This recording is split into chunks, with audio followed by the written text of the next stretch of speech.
The Louisiana Writer Award, as we all know, is given annually to recognize outstanding contributions to Louisiana's literary and intellectual life, exemplified by a living writer's body of work.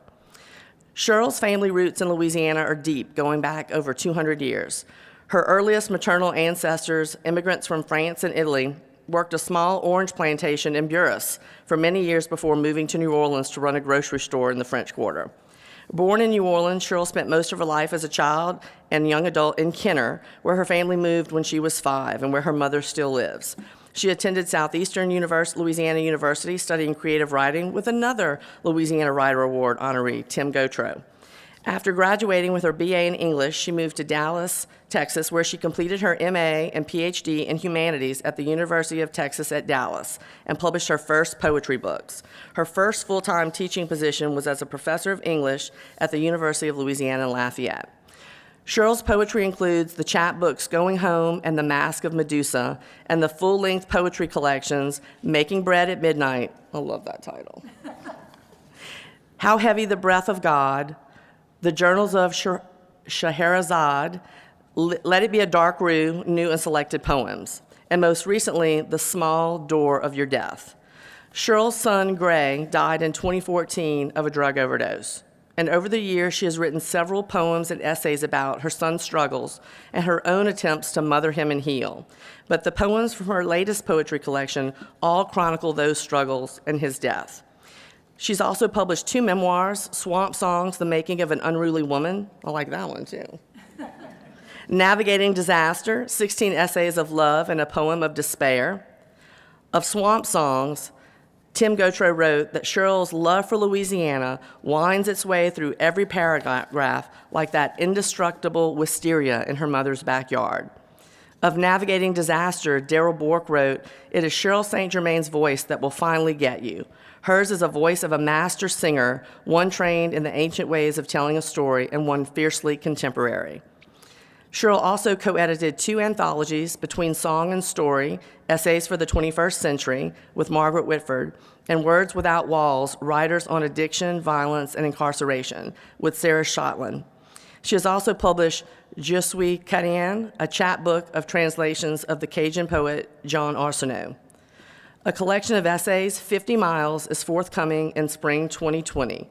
The book is a companion to The Small Door of Your Death, in that it addresses in wider and deeper ways the issues of addiction and recovery, topics so timely as our country and our state suffer the effects of the opioid epidemic. Sheryl's work has received many awards, including 2 NEA fellowships, an NEH fellowship, the Dobie Paisano Fellowship, the Kai Davis Award, and the Aspen Writers Foundation, and the William Faulkner Award for the personal essay. She directs the MFA program in creative writing at Chatham University, where she also teaches poetry and creative nonfiction. Susan Larson, our good friend and host of WWNO's The Reading Life, says she is someone I see in the great continuum of Louisiana literature, taught by great Louisiana writers, fashioning her own style and vision, and passing on her wisdom to her students. She is a true Louisiana writer through and through. Poet Darrell Bourke, who's with us today, a former poet laureate of Louisiana and the 2014 Writer Award recipient, adds, "She has dedicated her professional life to helping others find their way into the writer's life, the incarcerated, the addicted, the homeless, the wanderers, with special emphasis to abused and abandoned women.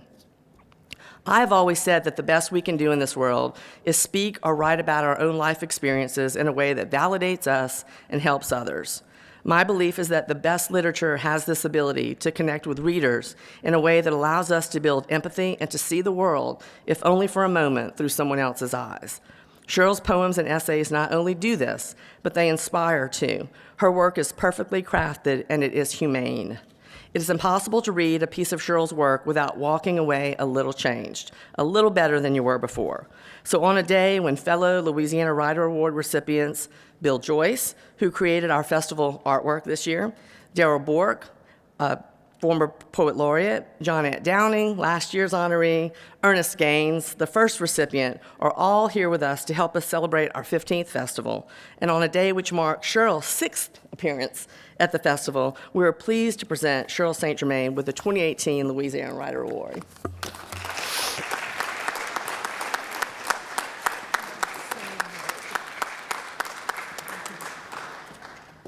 Thank you, Rebecca. I am so happy to be here, but I have to tell you, I had a nightmare last night that I was getting ready to come here, and all I could find to wear was a Mardi Gras costume. And it was not a very good Mardi Gras costume either. So I was really happy when I woke up this morning and I found something suitable to wear. Thank you so much. I really thought, honestly, that I was beyond caring about such awards at this point in my life, but when I found out about it, I just started crying because it means so much to me. Louisiana means so much to me, and it's an award, I think, that means as much to me as any I've ever gotten in my life, if not more. And I want to thank Rebecca Hamilton for her work promoting culture in Louisiana. This is just a wonderful festival. I would come even if I had nothing to read, because it's so wonderful to see people genuinely wanting to read books and support authors. So this is just a model for other states in terms of what you bring to your people here. I want to thank Robert Wilson for the extraordinary difficult job of scheduling so many writers and on a very selfish note, making sure that my friend Darrell Bork could be here for this, because I know that he's got many other things to do as well, and especially Lieutenant Governor Billy Nungesser for his legendary support of the humanities. I wish that we had someone like you in my state supporting the state where I live now, supporting us in the way that you have. Thank you so much. So people have asked me, how did I find out about this? And it was from Jim Davis, obviously, and I want to thank him as well and tell a little bit about how I met Jim.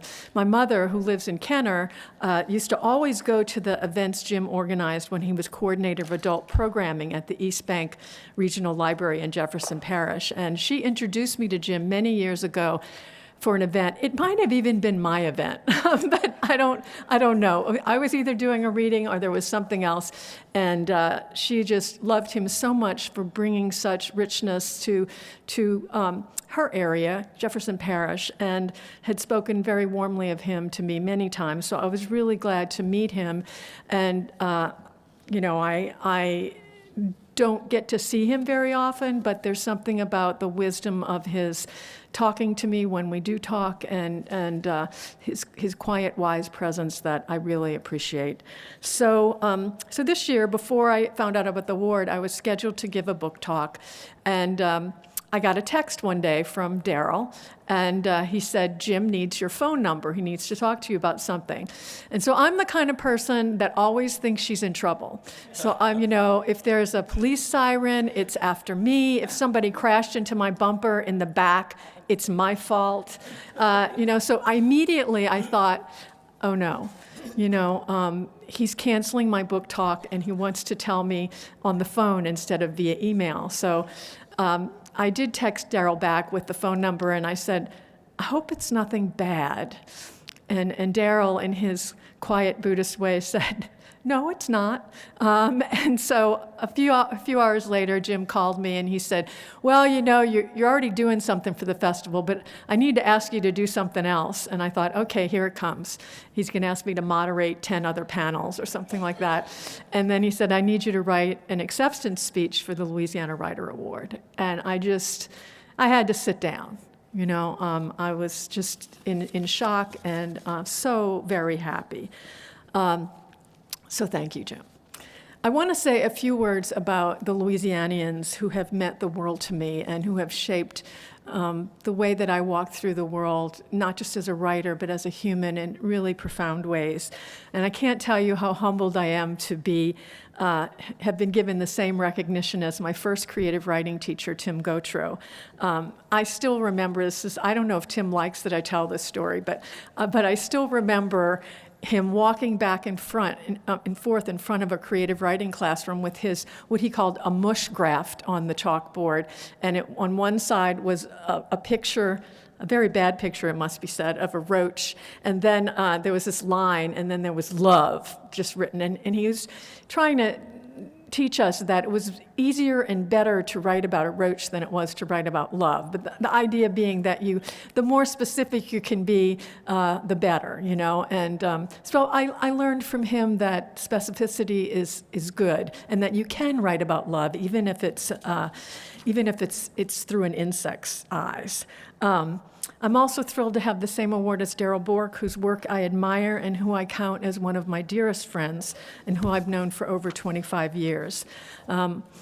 Darrell and I were colleagues at UL, and since then, we've often shared work, and when I started to bring students to Louisiana as part of a traveling creative writing seminar, the first thing I thought of is that they need to read his work and they need to meet with him.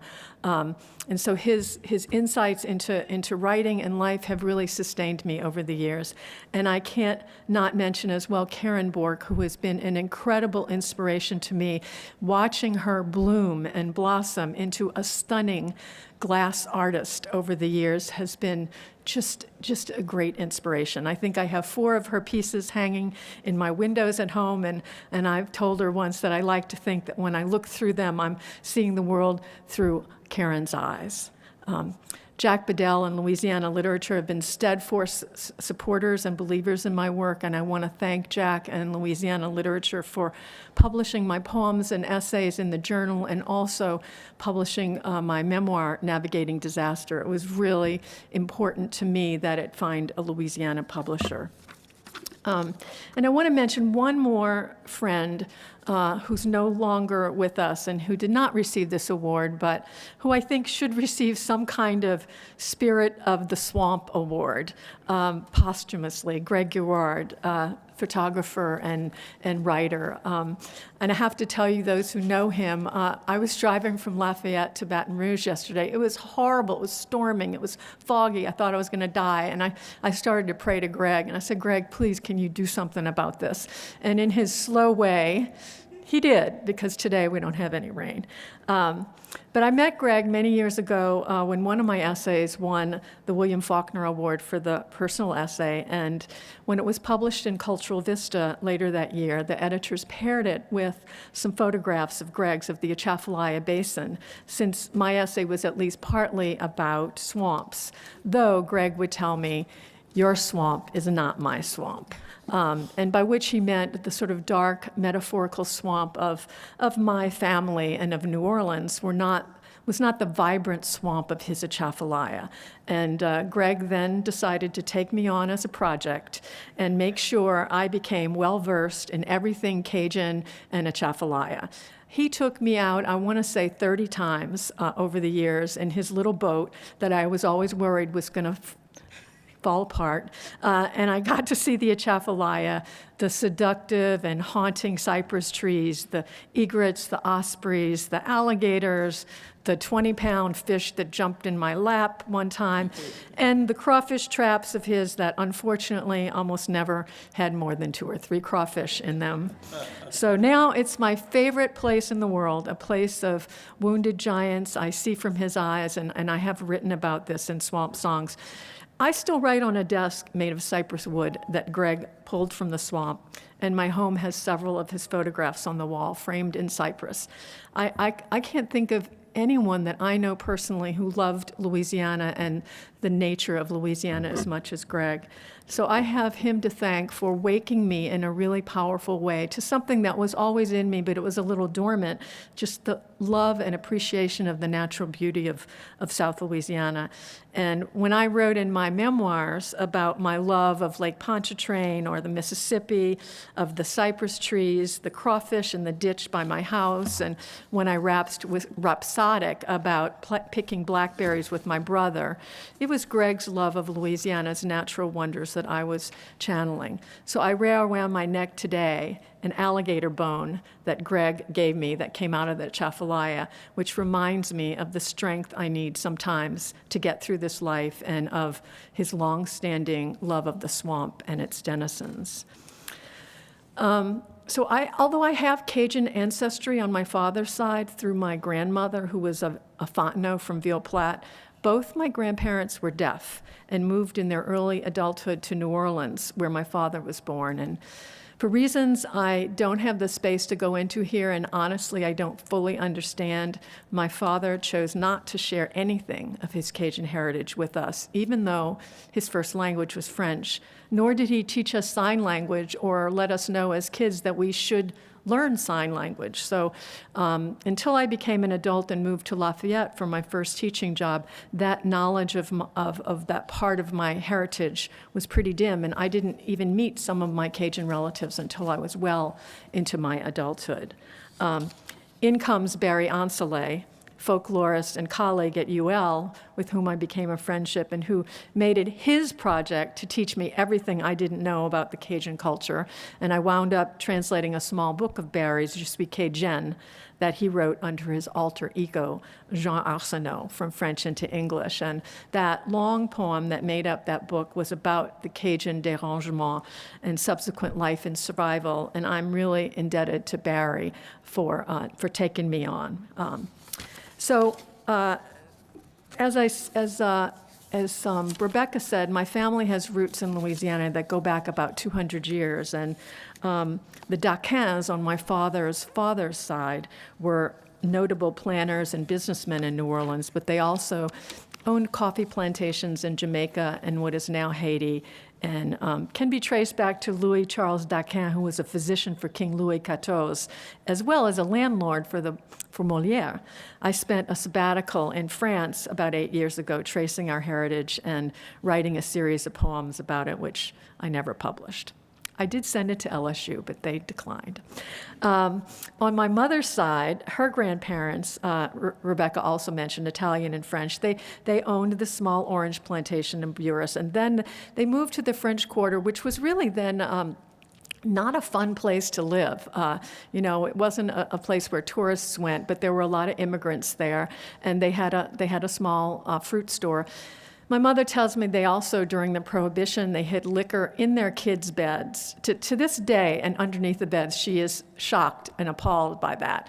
But they also owned a very strange rooming house that I think was probably a brothel, but I'm really glad my mother's not here to hear me say that. My mother's father was German, and his father, August Frank Sr., was a carpenter and builder, and my mother tells me he was known as the master builder in New Orleans.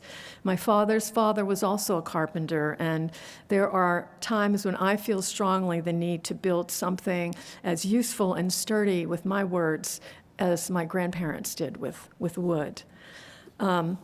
So I'm telling you a little bit about my family because we're really screwed up, but in a kind of interesting way, I think.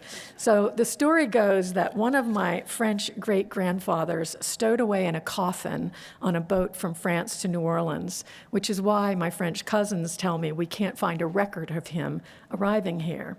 Another of my male ancestors, a great-grandfather who in photos only has one eye, is said to have shot the eye out accidentally in anger when he was told that his 8th child was yet another girl when he wanted a boy to help him out on the orange plantation. It's said that my mother says he shouted, "Mon Dieu," and he cursed my grandmother's womb, and he cursed God, and slammed the rifle down and went off. And this is the story we tell ourselves about why we have so many problems in my family. It's a curse that you should never curse your wife's womb, or God. So I wrote about some of these ancestors in Swamp Songs if you want to know more, but let me just say that I come from a family with a lot of passion who will attempt to get whatever they want, even if they have to play dead or shoot out an eye. My mother has also told me stories about my grandfather singing the German national anthem while my French great-grandmother tried to drown him out with La Marseillaise. A hint of how our Thanksgiving would be spent in the future. We speak loud at dinner tables. We threaten to kill people, although we never do, and we can't keep secrets. And we sometimes are guilty of getting intimate too quickly. I moved to the Midwest for a while for a job, and I can't tell you how often when I lived there and was talking in what I thought was a normal tone of voice about normal things, the person I was talking to started backing up, as if I had bad breath or something. And it was times like that that I missed Louisiana, because I thought my fellow Louisianians wouldn't have backed up. They would have just come right back up. Oh yeah? Well, this happened to us too. And it would have just been this talking about things that in the Midwest, they found it a little bit too intimate. I also know they wouldn't have taken the oysters out of my gumbo because they thought they looked like eyeballs. So I was born in 1954 at Southern Baptist Hospital in New Orleans. We lived in the 7th Ward in a rental house on Humanity Street.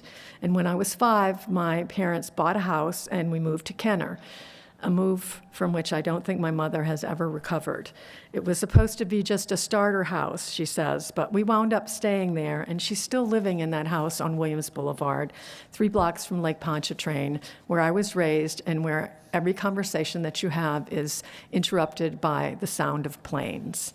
So my mother loves Louisiana and New Orleans especially with an almost unholy zeal, and if I'm to talk about Louisianians who influenced me, I can't not talk about my mother. She loved music, and she still loves it. She would be here, but she has trouble moving these days. She's 86, but she's still a real big supporter of Louisiana, the Saints, anything Louisiana she loves. But she loved music, she loved piano music, and we grew up with a house full of music and books. She loved books. I knew that if What a Difference a Day Makes was playing, she was sad. If there was the rollicking piano music of Dr. John, I knew she was in a good mood. She introduced me at a very young age, not only to Dr. John, but to Professor Longhair, Irma Thomas, the Neville Brothers, scores of opera and classical piano music, so that music really entered my soul and informed the way I spoke and the way that I think, I believe.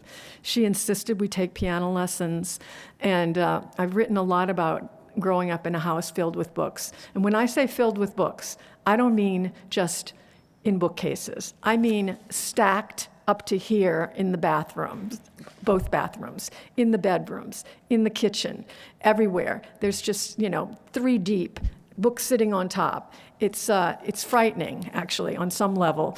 And now that she has a little trouble getting around, I really worry about it, because the books are stacked up, and like there might be a kind of crooked painting, balancing on the books. And if you move that painting, then the books fall down on the other books, and it's like a domino effect. But she loves books, and we would go to the New Orleans Symphony Book Fair, and she would even smell my textbooks. I would come home, and she would open them with this great glee, So, and she'd read to me. I didn't even know what words were, but I remember my mother's voice, just musical and this light New Orleans accent, and reading to me. And I think there's no doubt in my mind I would not be who I am today without having that mother. I often think, what if I had been born to that woman like down the street who didn't have a book in her house, but she made really good iced tea?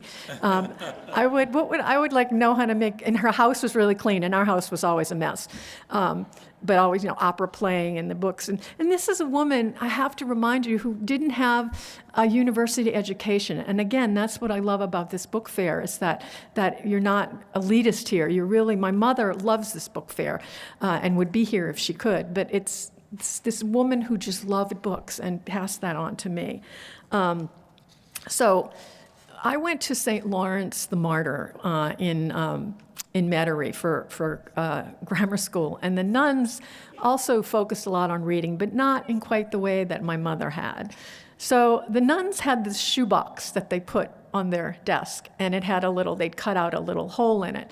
And if you did something bad, you had to put your hand in there, and there were poems in there, and you had to take the poems out, and you had to memorize these poems. That was your punishment. Now, I like to think I was a pretty good kid. I loved school. I was always sitting in the front, but I must have gotten in a lot of trouble, because in my memory, I had to memorize a lot of poems, and they were long. I remember Whitman being one, some poems by Whitman being in there. So I guess I rebelled by becoming a poet. It was kind of that way. And another punishment that kind of backfired on me was something that my father used to do. when we told a lie, and I think this is not unusual for Louisiana kids, you had to stick out your tongue and he'd put Tabasco on it. And, I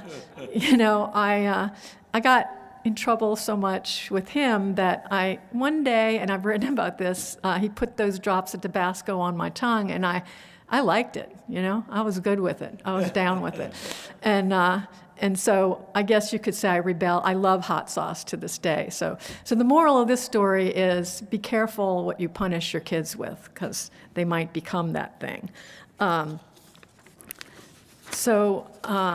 One of the things we used to do as kids was go to Grand Isle with my parents, and I'd swim with my brothers and sisters, and I'd play pool with my father, who was sadly sinking into a kind of drinking that would finally kill him at the age of 59, but more about that later.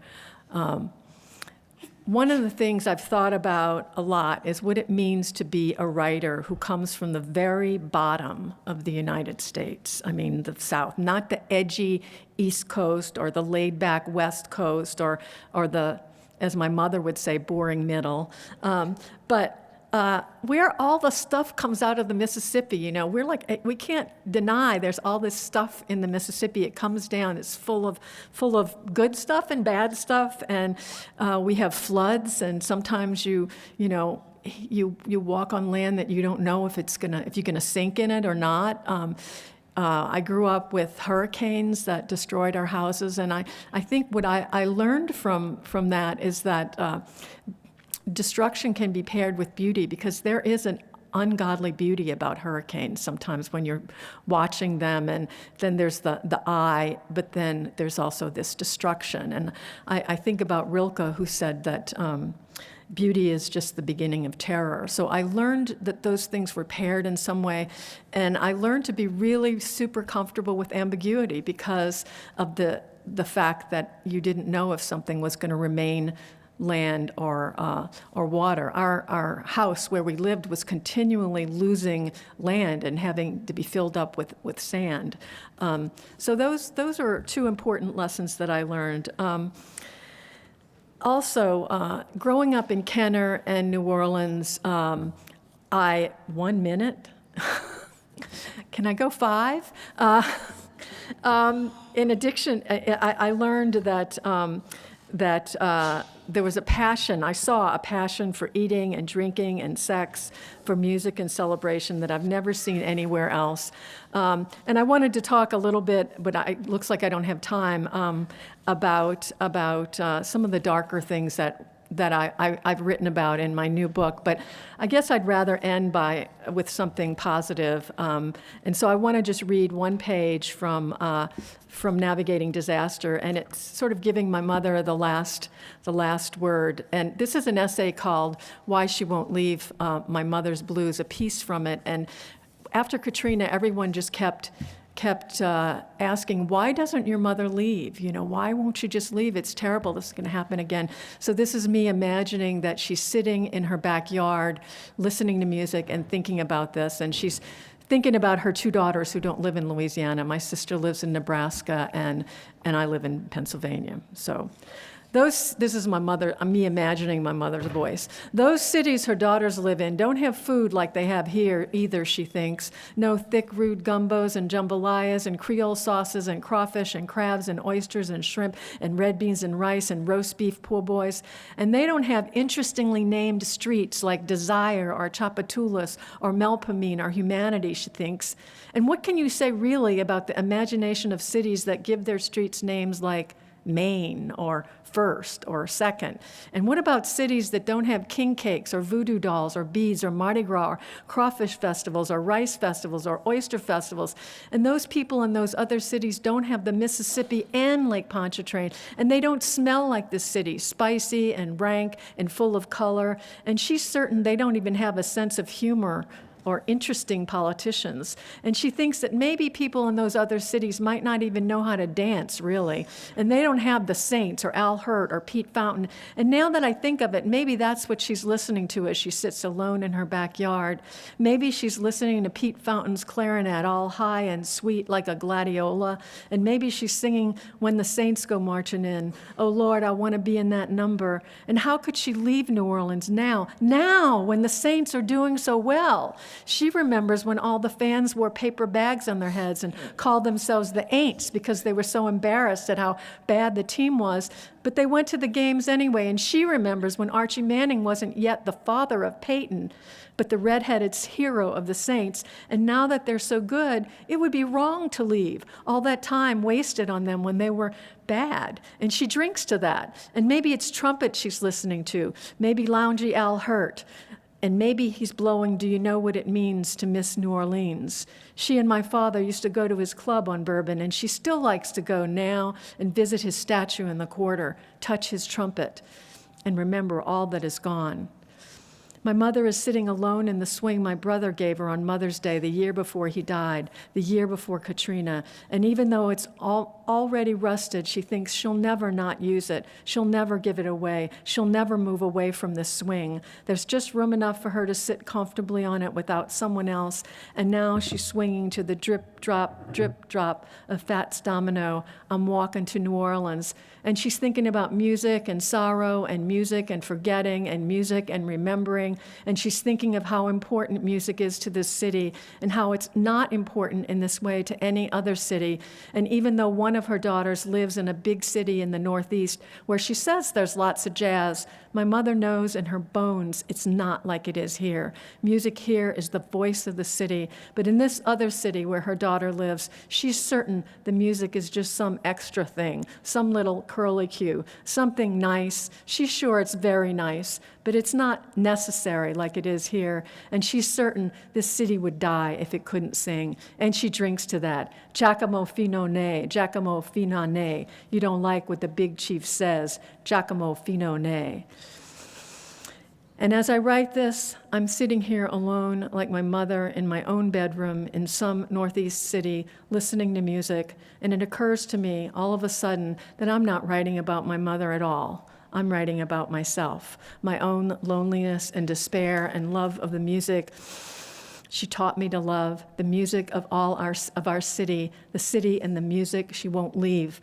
I'm talking about See That Guy All Dressed in Green, Aiko Ande, and I'm talking about Brother John, and I'm talking about I'm going back to Louisiana, and I'm talking about Mama Roo, and I'm talking about Way Down Yonder, and I'm talking about I Got My Jambalaya, Crawfish Pie, and I'm talking about When the Levee Breaks, and I'm talking about I Got Nowhere to Go, and I'm talking about I Got My Saints Marching In, and I'm talking about going down to St. James Infirmary, and I'm talking about I'm gonna be in that number, and I'm talking about when Jungle Partner comes down the road loaded like my father, knocked out and loaded, and I'm talking about my gone brother. I'm talking about brother Jay is gone, and I'm talking about I know what it means to miss New Orleans.